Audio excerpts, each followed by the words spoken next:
Irmãos, vamos abrir em Efésios, capítulo de número 2, é onde vai continuar a nossa série, onde nós estamos continuando a nossa série no livro de Efésios. Efésios, capítulo de número 2, vamos ler do verso de número 1 até o verso de número 10. São poucos versos, eu quero que eles fiquem inteligíveis a você que escuta essa manhã.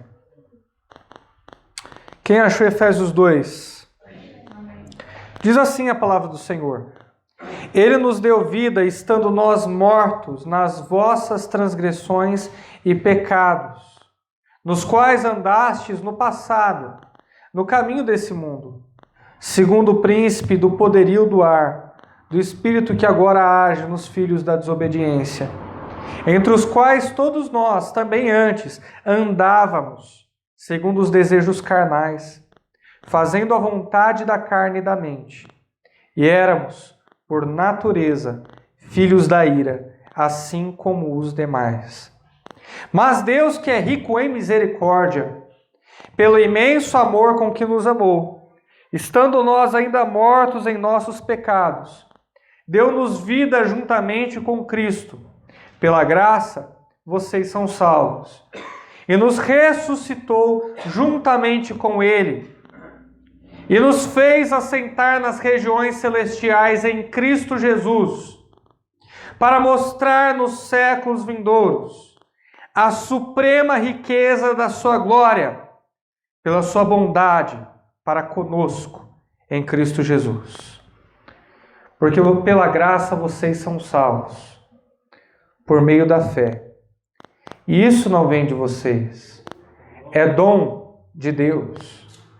Não vem das obras para que ninguém se orgulhe, pois somos feitos por Ele, criados em Cristo Jesus, para as boas obras previamente preparadas por Deus para que andássemos nelas. Até aí.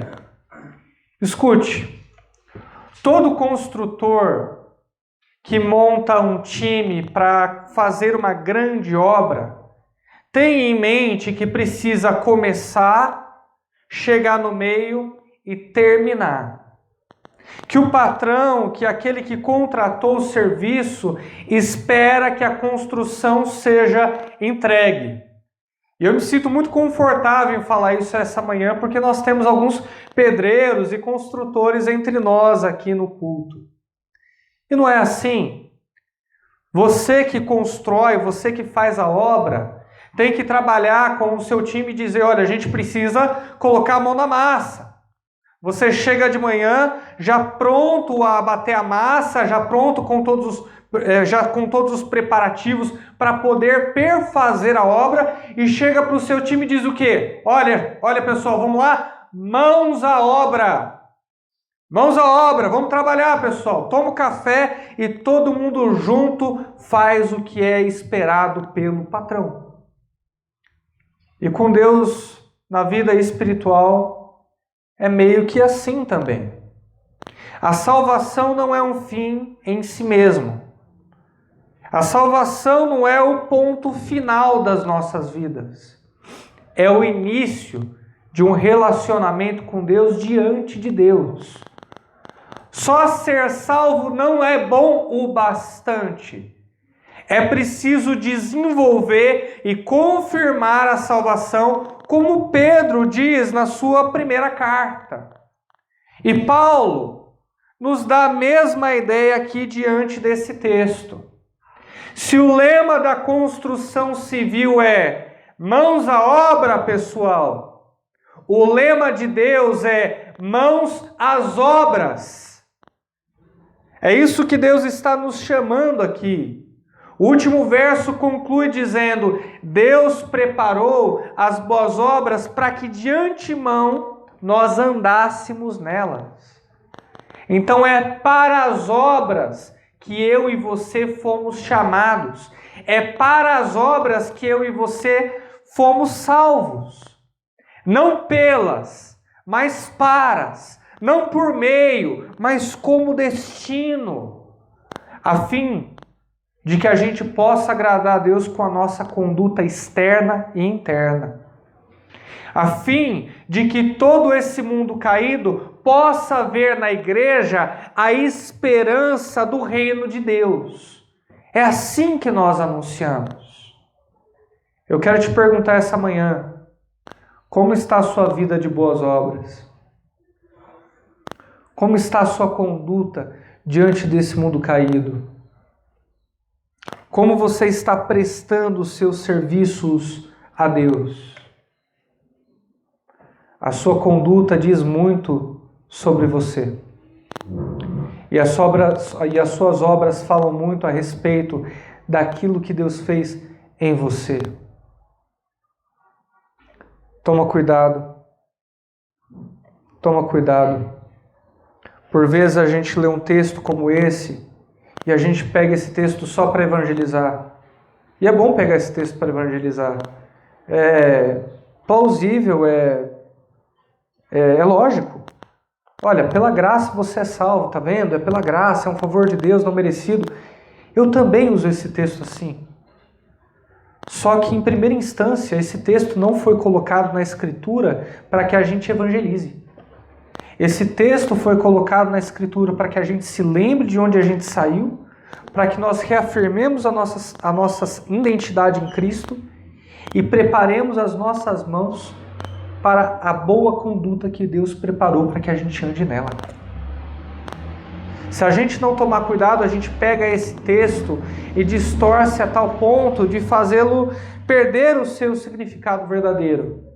Fazê-lo ser só um texto de evangelismo, quando na verdade é um texto de reafirmação de identidade. É um texto que diz, continue trabalhando no reino de Deus, continue sinalizando. E há um grande caminho para que a gente chegue para as boas obras que Deus preparou para que andássemos nelas. Há um grande caminho a percorrer e eu espero que você percorra esse caminho comigo. Olhemos para o primeiro verso. Paulo, na prisão, não se esqueça que ele está na prisão, ele diz, ele vos deu vida, estando vocês mortos nas vossas transgressões e pecados. Você acha que Paulo falou alguma coisa nova? O apóstolo trouxe um novo ensino para que aquela igreja pudesse se motivar a continuar a ter atos de amor? Não. Paulo trouxe uma verdade antiga que por vezes cai em desuso no coração da igreja. Ele diz, ele deu vida a vocês, estando vocês mortos nas vossas transgressões e nos vossos pecados.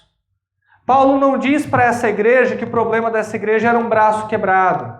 Paulo não diz para essa igreja que eles estavam doentes. Paulo não diz para essa igreja que eles estavam com uma gripezinha. Paulo diz que o estado deles era de morte, era de decadência, total depravação. Não havia chance para essa igreja se achegar a Deus, não havia opção para que essa igreja pudesse agarrar e ter um relacionamento com Deus. Eles estavam completamente mortos nas suas transgressões, nos seus pecados, e eles faziam separação entre Deus e esse povo. Vocês estavam mortos. Vocês estavam caídos, vocês nem existiam diante de Deus, mas Ele, em um ato unilateral, ou seja, oriundo somente da parte de Deus, Ele deu vida a vocês, Ele vivificou vocês, Ele não contou a transgressão de vocês, encheu vocês de vida, aquilo que estava morto reviveu. Eu estava compartilhando com o Renan uma história muito interessante esses dias. Falei para o Renan que eu recebi do meu pai a oportunidade de fazer a aposentadoria de um cliente. Faz tempo já. E o nome desse cliente era Tatu. Pelo menos era assim que ele era conhecido.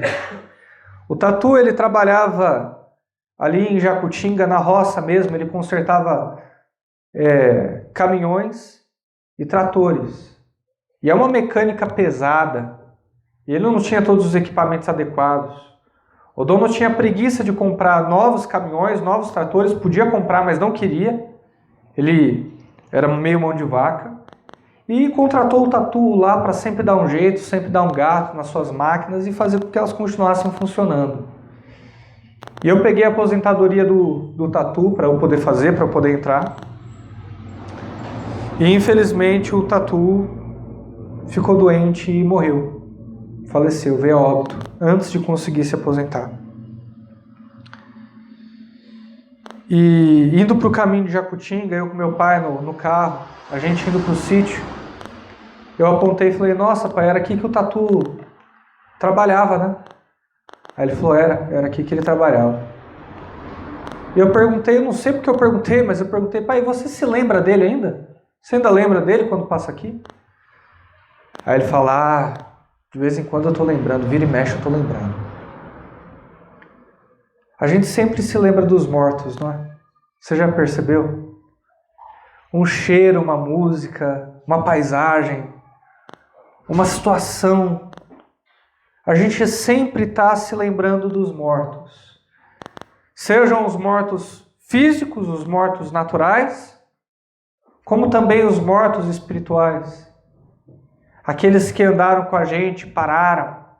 Aqueles que demonstraram que eram crentes, verdadeiros, e alguma coisa aconteceu na caminhada que a gente não sabe explicar, e eles acabaram se evadindo da graça, indo para longe de Deus, pelo menos aparentemente.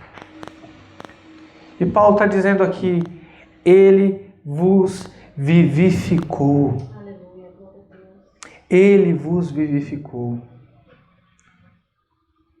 Quando a gente se lembra dos mortos naturais, a gente não pode fazer nada por eles. Quando eu faço o enterro, eu digo, olha, não há nada que eu possa fazer pela pessoa que se foi. Nós não somos católicos e nós não oramos pelos mortos, isso é antibíblico.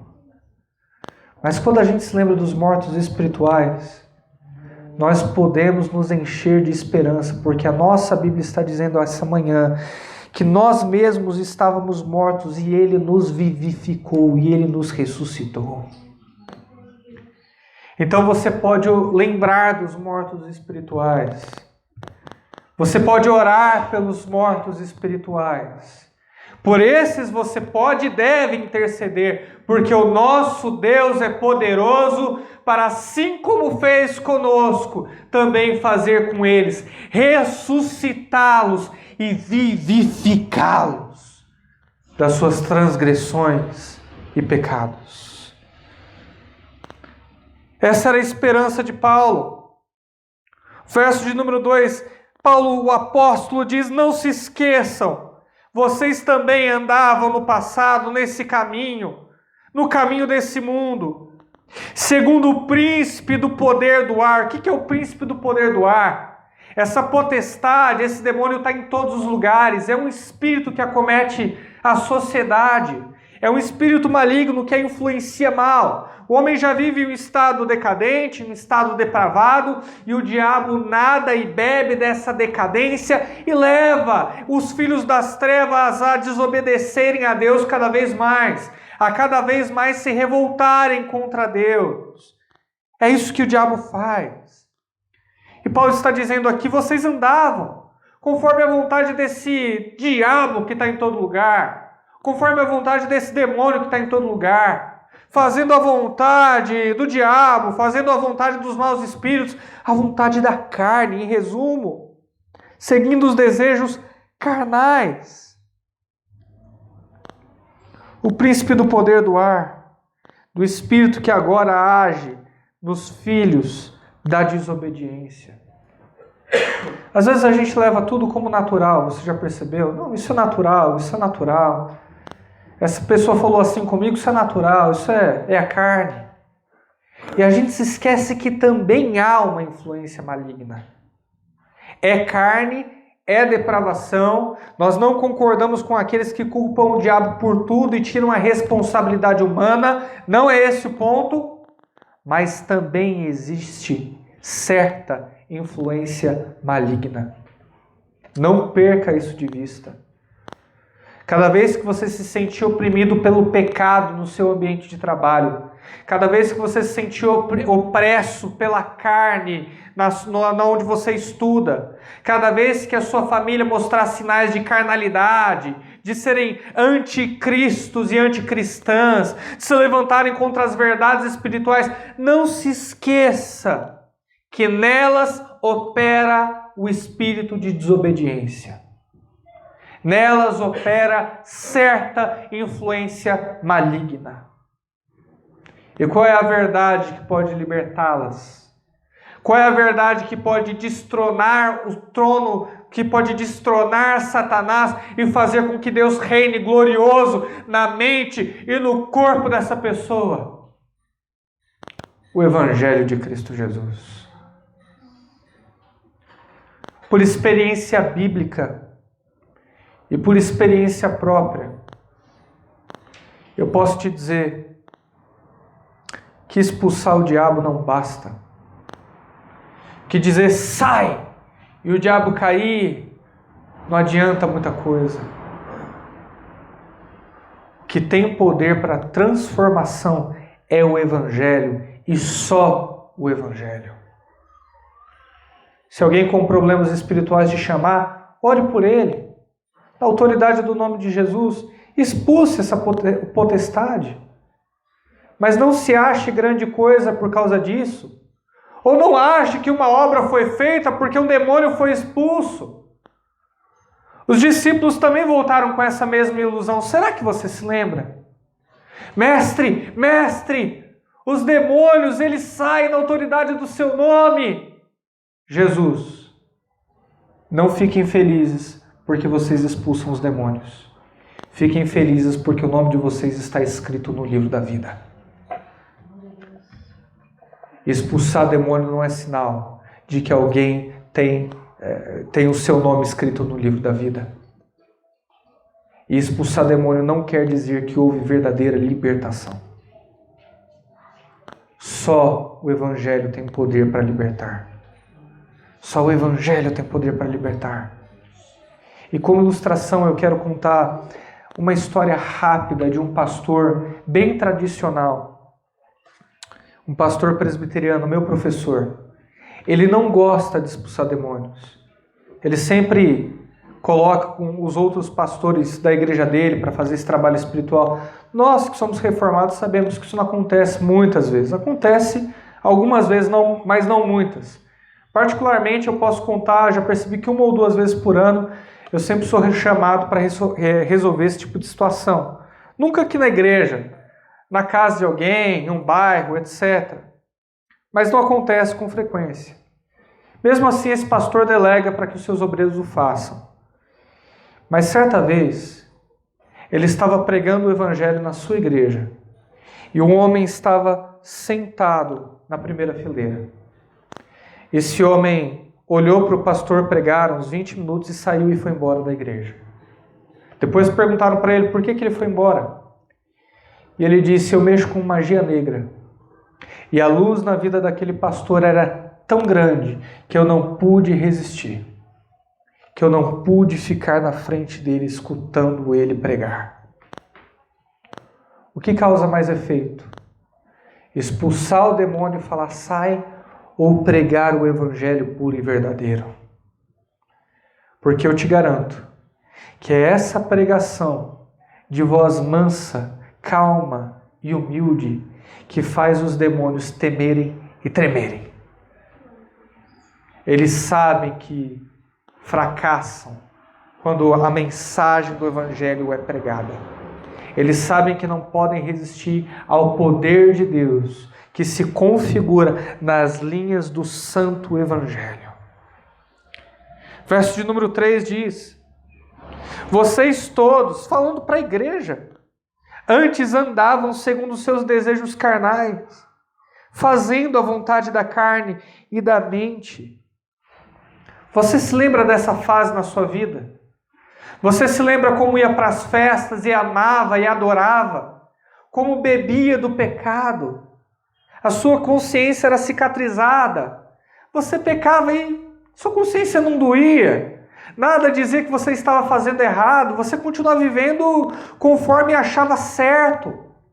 E E hoje, você é uma pessoa completamente transformada. Aonde você estaria se Deus não tivesse intervido na sua vida? Aonde você estaria se Ele não tivesse te buscado?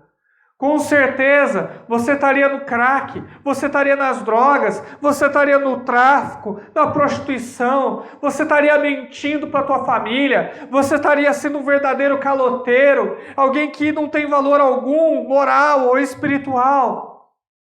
Longe de Deus, nós estaríamos rendidos às nossas atitudes mais primitivas, seguindo os nossos instintos, bebendo do sexo, mentindo e matando conforme tínhamos vontade. Era assim que todos nós estaríamos. Se não fosse Deus, se não fosse Ele intervindo na nossa vida e mudado a nossa mente para que o pecado deixasse de ter sabor. Eu sou grato a Deus por essa manhã por ter me salvado. Você também precisa ser grato pela obra que Ele fez na sua vida. É uma mudança de vontade, é uma mudança de perspectiva, é uma mudança de paradigma. Só Deus pode fazer tal obra. Só Deus pode fazer com que o pecado não tenha mais sabor. Só Deus pode fazer com que você tenha um olhar santo para com a vida. Só Ele é capaz de fazer isso. E éramos, por natureza, filhos da ira, inimigos de Deus, assim como os demais. Não é incrível? De filho da ira, você passou a ser filho de Deus. Se Ele só tivesse tirado o peso do pecado e te feito um servo, um mero servo, isso já teria sido o suficiente. Se Deus te jogasse no inferno por 20 minutos e te tirasse, já teria sido bom bastante. Mas Ele muda por inteiro o nosso status quo. Ele muda por inteiro quem somos diante dEle. De filhos da ira, nós nos transformamos em filhos do seu profundo amor. Deus divide o seu amor conosco. Deus não somente se ama completamente. Deus ama completamente o Pai, que ama completamente o Filho, que ama completamente o Espírito Santo de Deus. Ele também divide esse amor trino conosco.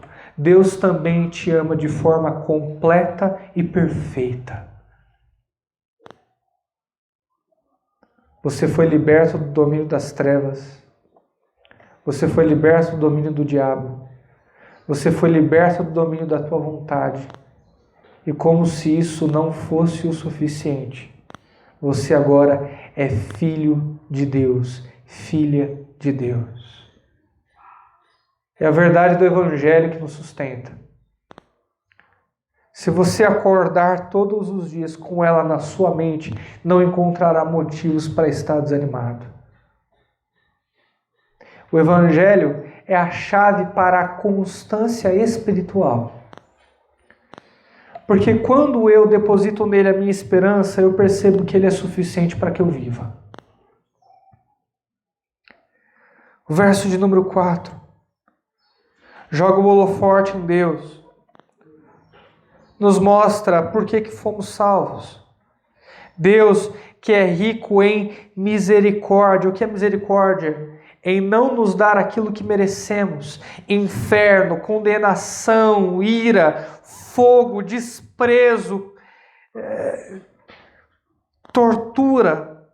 Deus que é rico em misericórdia, em não nos dar aquilo que merecemos. Pelo imenso amor com que nos amou. Pelo profundo amor com que nos amou, estando nós ainda mortos em nossos pecados, Deus deu-nos vida juntamente com Cristo. Pela graça vocês são salvos. O que esse verso está dizendo é muito simples. Que quando Deus ressuscita Cristo daquela sepultura, Ele não está ressuscitando somente Cristo. Junto com Cristo, Ele está ressuscitando a todos nós. Ele não nos ressuscitou carnalmente, o fará um dia, em Cristo e por Cristo também, mas nos ressuscitou espiritualmente, assim como Ele fez com que Cristo ressuscitasse dos mortos e andasse segundo a sua vontade, Ele também nos ressuscitou dos nossos pecados, da nossa depravação, para que andemos conforme a sua vontade. De modo que a gente não pertence mais a nós mesmos. De modo que eu não posso dizer, como diz o poeta, eu sou o capitão da minha alma. Não. Diante do Evangelho eu sou obrigado a dizer, Deus é o capitão da minha alma. Diante do Evangelho que me salvou e me remiu, eu sou obrigado a dizer, eu não estou aqui para fazer a minha vontade, mas para fazer a vontade daquele que me ressuscitou. Quais são as suas desculpas para continuar pecando? Porque diante do Evangelho, nenhuma delas serve. Diante do Evangelho, todas elas são inúteis. Você pode culpar as circunstâncias, mas Deus mudou as circunstâncias da vida para te ressuscitar. Você pode culpar a si mesmo, mas Deus já transformou quem você era para que você não se culpe mais. Você pode culpar o que você quiser, mas nada será o suficiente, porque Ele já colocou toda a essência do Santo Espírito de Deus habitando em você para te livrar de toda e qualquer situação, a fim de que você ficasse firme até o final. Viver um evangelho autêntico, viver um evangelho verdadeiro, é viver um evangelho sem desculpas diante de Deus. É viver um evangelho sem olhar para a direita nem para a esquerda. É viver um evangelho disposto a ser mais santo e a ser mais separado do que eu fui ontem. Porque foi para isso que Ele me fez filho e foi para isso que Ele me chamou. Quando eu não tiver esse banho de consciência dentro da minha alma, eu vou continuar ouvindo pregações e elas não vão fazer efeito. Eu vou continuar lendo a Bíblia e não vai fazer sentido. Eu vou continuar ouvindo o Evangelho e ele não vai ter impacto na minha vida. Deus te salvou para que você fosse santo e te deu todas as ferramentas possíveis para isso. Todas. Verso de número 6. Ele nos ressuscitou juntamente com Cristo e Ele nos fez assentar nas regiões celestiais em Cristo. O que é se assentar nas regiões celestiais em Cristo? Cristo está nas regiões celestiais. Vocês não concordam comigo? Aonde Cristo está hoje? Com Deus nos céus, à sua direita, reinando junto com Ele. E nada sai fora do controle do seu governo. Cristo está nas regiões celestiais. E nós estamos nas regiões celestiais com Ele. Com Ele. Isso quer dizer que cada vez que eu ando por esse mundo, eu estou reinando com Cristo. Eu estou mostrando que eu sou um arauto, que eu sou um servo, que eu sou um filho designado por Deus e separado por Deus para evidenciar e para sinalizar o reino de Deus. É isso que é reinar em Cristo. Eu não posso deixar ninguém mudar essa verdade no meu coração. Meu chefe não vai me dizer que eu estou ali para reinar com Cristo. As circunstâncias não vão dizer que eu estou ali para reinar com Cristo. A dor, as lutas, a adversidade, as tentações, elas vão mentir para mim e vão dizer que eu não estou reinando com Cristo. Mas a minha Bíblia diz que eu estou. A minha Bíblia diz que a minha consciência, a minha mente foi mudada. E que cada vez que eu me apresento para esse mundo, eu estou me apresentando como representante do governo celestial. como embaixador de Cristo, anunciando que Deus não está aí levando mais em conta o pecado dos homens, mas reconciliou consigo mesmo o mundo em Cristo Jesus. É isso que eu faço enquanto ando em missão nesse mundo. Eu me junto com Deus naquilo que Ele está fazendo. Eu me junto com Deus no seu reino. E se eu estou sentado nas regiões celestiais, acima de todas as circunstâncias, tentações e lutas que esse mundo pode me trazer, o que é que pode me atingir como servo de Deus? Nada. Nada. O contexto dessa carta era perseguição. Os cristãos estavam se reunindo e sabiam que em breve iam morrer, porque o imperador estava caçando todos eles, porque o imperador mandou jogar eles na arena, porque o imperador mandou torturar e matar cristãos. Então a verdade do evangelho era significativa para essa igreja, porque era uma questão de vida ou morte, era uma questão de sobrevivência. Aquele que era consciente do evangelho estava pronto para morrer por Cristo.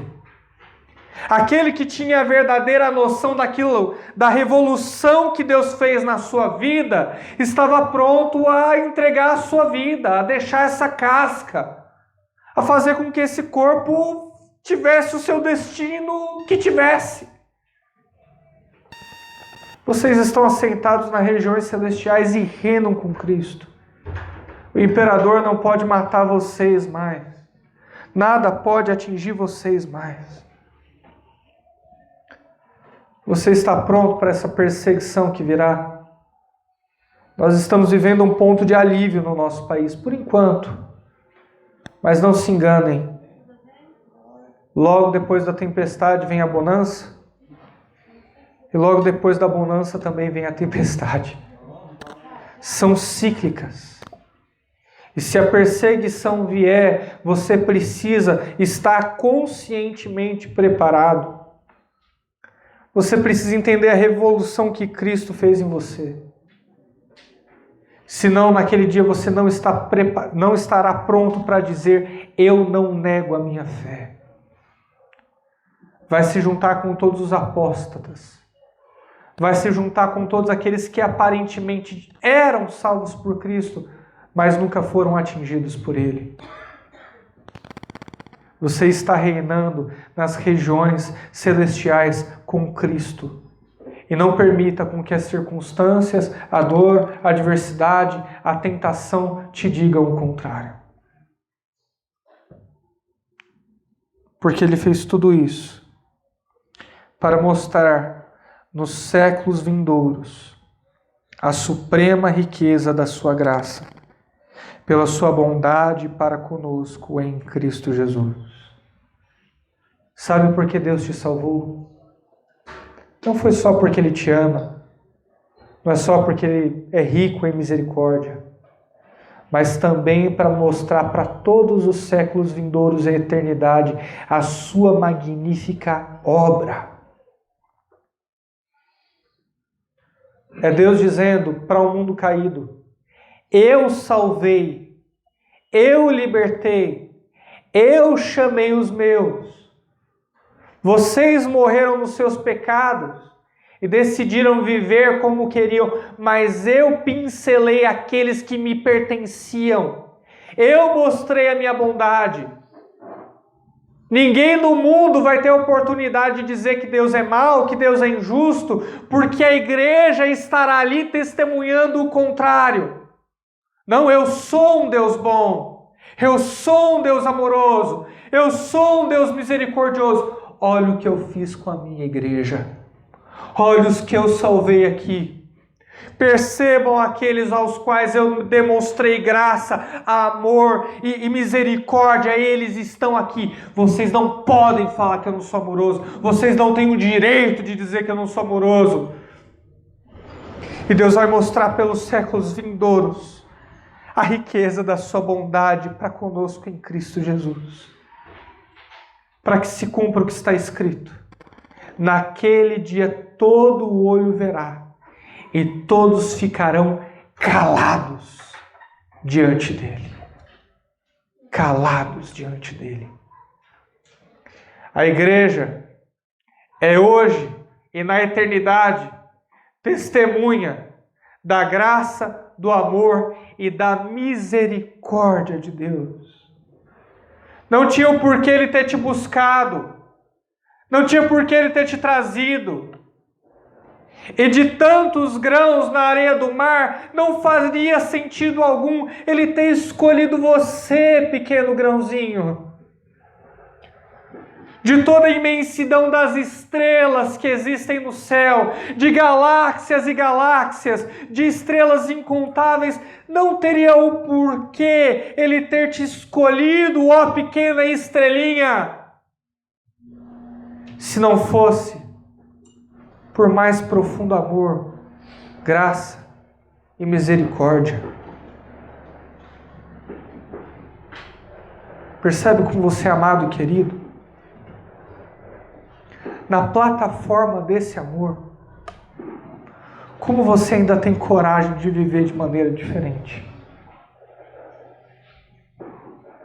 Como você ousa diante dele viver de maneira diferente? É por isso que eu gosto do texto de Romanos, capítulo de número 9. Aquele texto é a profundidade do amor de Deus, para quebrar todo orgulho humano e todo o senso de que eu de alguma maneira me justifiquei. Porque quando ele diz que ele escolheu alguns vasos de honra e outros vasos de desonra, o contexto é muito interessante. É que um vaso era igual ao outro. É que o oleiro não fazia um vaso, não, esse daqui, esse vaso aqui eu vou fazer de maneira especial e diferente, de um material bom, porque ele vai ser um vaso de honra. Não! Eram 6 vasos, feitos do mesmo material, de barro, todos iguaizinhos. Mas depois que estavam concluídos e prontos, ele escolheu uns para a honra e outros para a desonra. Essa é a vida dos eleitos.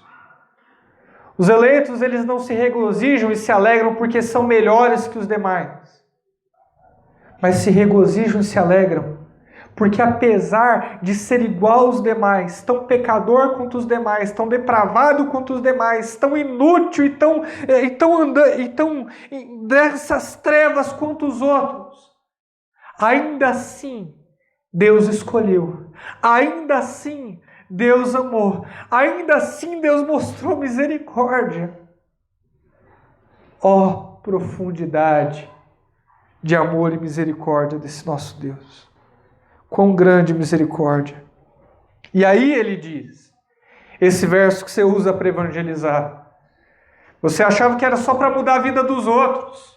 Não, é para mudar a tua vida também. É para a igreja que Paulo está escrevendo. É para a igreja que o Espírito fala hoje. Ele diz, lembrem-se sempre que é pela graça que vocês são salvos. Um favor completamente merecido. Algo que você não pode fazer. A graça é algo que você não faz nada para comprar. Pela graça vocês são salvos. Por meio da sua fé. Por meio da sua crença em Cristo. Do sacrifício perfeito. Do preço que foi pago ali na cruz. Pela graça você é salvo. Por meio da sua fé. E isso, a graça, a fé, não vem de você, isso não pertence a você, isso não é seu, é dom, é presente de Deus, e presente não se paga, presente não se compra, presente humildemente se recebe. E um presente que vem da parte de Deus, a gente sabe que não há mérito algum envolvido. Não é presente de promessa. Eu fui bonzinho para Deus, Deus me dá presente. Deus não é Papai Noel. Deus não está na filosofia capitalista e de méritos que nós temos na nossa geração. Deus, ele diz, é pela graça que vocês são salvos. É por meio da fé. Isso não vem de vocês. Isso não é de vocês, é presente de Deus. Não vem das obras, para que ninguém se orgulhe. Ninguém diante de Deus naquele dia vai poder dizer: eu fui salvo porque eu fui bom. Eu fui salvo porque Deus viu alguma coisa boa em mim e me elegeu. Não. Você é salvo porque Deus é bom. Você é salvo porque Deus é gracioso. Você é salvo porque Deus fez algo que você jamais poderia ter feito por si mesmo. Isso não vem das obras, então não se orgulhe. Não se orgulhe. O Evangelho é a sepultura da vaidade e do orgulho humano. Porque quando você chega diante do Evangelho, é impossível que ainda você se orgulhe de alguma coisa. Se todos nós fomos salvos por graça, como é que a gente ainda pode se orgulhar de algo? Como é que a gente ainda pode se achar melhor do que alguém? Nós fomos feitos por Ele, criados em Cristo Jesus. Não está dizendo aqui da criação natural, apenas que Deus criou a humanidade. Ele criou também. Mas ele está dizendo sobre as criaturas espirituais. Fomos feitos por Ele, criados em Cristo Jesus. Aqueles que dizem, 2 Coríntios 5,17, aquele ou aquela que está em Cristo é uma nova pessoa, e as coisas velhas se passaram, e tudo é feito novo. É desses sujeitos que Paulo está dizendo aqui. Deus nos criou em Cristo Jesus para as boas obras. E aqui que eu paro o meu sermão. Você não é salvo pelas obras, para que você não se orgulhe, nem jamais você poderia ser. Porque o verso de número 1 já mostrou que você era completamente depravado, você estava morto, mas você é salvo para as obras. Para as obras. As obras são um comprovante da salvação. As obras são as pistas, os indícios, aquilo que demonstra que verdadeiramente uma graça te atingiu. Aquilo que demonstra que verdadeiramente a tua vida foi revolucionada e mudada pelo Criador do Universo. É para as obras. Obras não é condição. Obras é direção. Obras não é meio, é destino. Como é que está a sua vida de boas obras? A quem você tem amado? A quem você tem ajudado? Quer aplicar esse verso? Quer viver essa mensagem? Diante da consciência do Evangelho, discipule alguém. Diante da consciência do Evangelho, ame alguém. Diante da consciência do Evangelho, pregue o Evangelho para alguém. Diante dessa consciência, põe a mão no bolso e ajuda quem precisa. Diante da consciência do Evangelho, ajuda na tua igreja local. Seja uma coluna aqui, seja alguém útil para Deus aqui. Diante da consciência do Evangelho, não se esconda. Faça boas obras. Se tem alguma coisa que eu quero que você memorize nessa mensagem, essa manhã, eu peço, sai da toca. Sai da toca. Para de se esconder. Diante dessa igreja, o imperador estava vindo, ele ia perseguir a igreja, e a igreja não podia aparecer muito, não podia ficar evidenciando boas obras o tempo todo, porque eles estavam em risco de morte. Mas ainda assim o faziam. É Paulo dizendo, façam boas obras apesar da retaliação. Façam boas obras apesar da perseguição. E é o que o Espírito Santo diz à sua igreja essa manhã. Façam boas obras. Façam boas obras. Eu tive a oportunidade de visitar um país em contexto de perseguição. Conversei com poucos muçulmanos que foram convertidos. E vocês sabem muito bem que esse tipo de gente não dura muito. A própria família mata porque negou a fé islâmica. E eu perguntei, como é que a sua família consegue perceber que você é salvo? Que você se converteu? Família de 15 filhos, como percebe que você recebeu a Cristo se você não fala do assunto? Percebe que eu estou diferente. Percebe que em casa eu arrumo meu quarto. Que eu ajudo os meus irmãos. Que eu começo a amar as pessoas. Começo a perceber minha procedência diante dos meus professores. Que eu não xingo mais. Que eu não fumo mais. Que vícios não me atraem. Eles começam a desconfiar, percebem que tem alguma coisa errada. Eu não sei o que aconteceu com essa geração e não me pergunte, mas boas obras sempre foram a marca registrada da igreja. Amor sempre foi o RG, sempre foi a identidade da igreja diante desse mundo. Quando alguém fazia boas obras, não era chamado de espírita, nem de budista, era reconhecido como cristão. Sai da toca. Sai da toca. Assume a tua identidade em Cristo Jesus. Não se esquive nem crie desculpas ou barreiras. Assuma a tua identidade em Cristo Jesus. Porque Ele preparou todas essas boas obras. Discipulado, pregação, pastoreio, amor, misericórdia, graça, mansidão, domínio próprio, caridade. Ele preparou tudo isso antes para que você ande nelas. Ande. É contínuo, é constante, é um estilo de vida. Não é um dia separado na agenda que eu vou dedicar às boas obras. É enquanto eu ando por esse mundo. É conforme eu existo. Sai da toca. Para de se esconder. Sai da toca. Sai da toca. Levante-se, fique de pé, vamos orar.